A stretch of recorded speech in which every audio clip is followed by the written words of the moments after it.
I wanted to ask you, because we were speaking sort of off camera there, that the venue is something a bit different, isn't it, for you guys that are just sort of coming up, isn't it, really? Like, it's a really nice venue. Did you feel any pressure sort of coming into that fight, or on the night?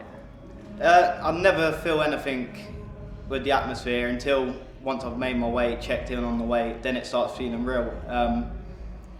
No, it felt good. It felt good. Guildhall is a big statement, not just for Portsmouth, for everything.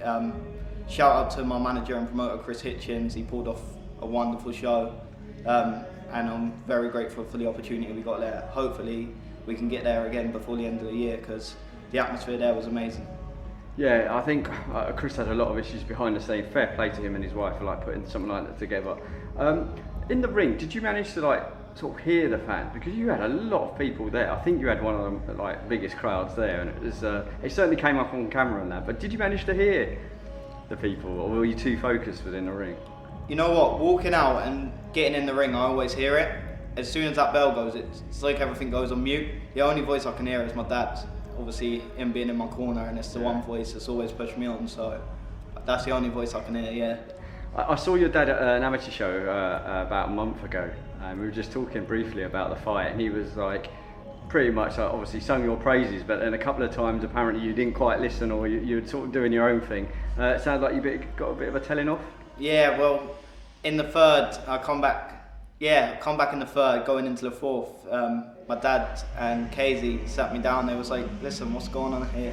You can box, show me you can box. Obviously, I was trying to force a stoppage, big home crowd, and like you say, a massive crowd there for me. So I was like, what can I do which the crowd haven't seen yet? And I think chasing it too much kind of slowed it down a little. Whereas if I stuck to my boxing in the fourth, I was just landing my shots, moving out the way. That's how it should have been the whole fight, really. But I should have listened, but we go forwards. It's another learning fight, so I'm happy I listened in the last round. It's a learning curve, isn't it? But yeah, exactly. Was there just elements of like, you know what, I just want to be let off the leash a little bit, and just sort of kind of took yourself off track of the... There was a few shots I hit him with, and I see his legs go a little, and I was thinking, oh, here we go. But again, I was rushing in, jumping in when I shouldn't have. If I'd done a little step back, let my hands go properly, then yeah, maybe the stoppage would have came. But yeah. I always wonder about that. So obviously, you know, you only had a couple of fights all in the pro game, right? So you see a journeyman, you get him hurt. You know how tough journeymen are. You know, like sort of they've been in the game a long time. How hard is it literally to start steaming and try and take him out? Because you know how these journeymen very rarely get stopped, do they? Well, I've seen a few videos of some upsets what journeyman's done, and you see it a lot more recently, to be fair.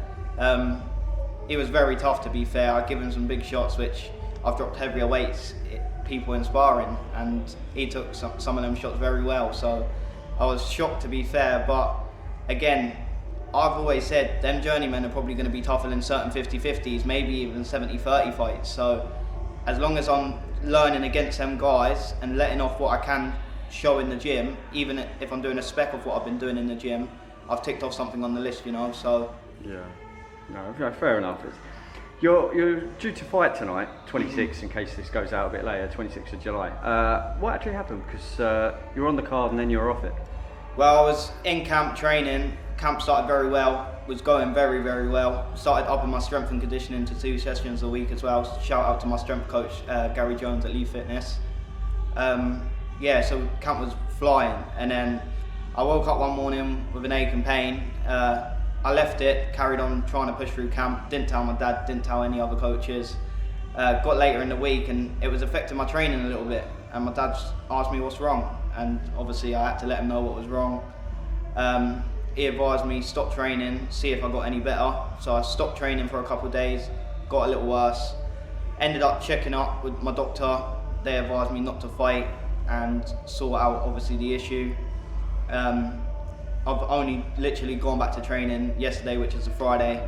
So I went back training then and felt 100 times better, but sadly I just missed the deadline on training and everything to be fit and on weight. So yeah, it's a shame because you would have been in the same card as Daniel as well. Yeah, my stablemate Dan Salmon. Yeah, hopefully he does well tonight, and I'm sure he will. I'm sure he will. Yeah. So likely your return date, right? You got an idea?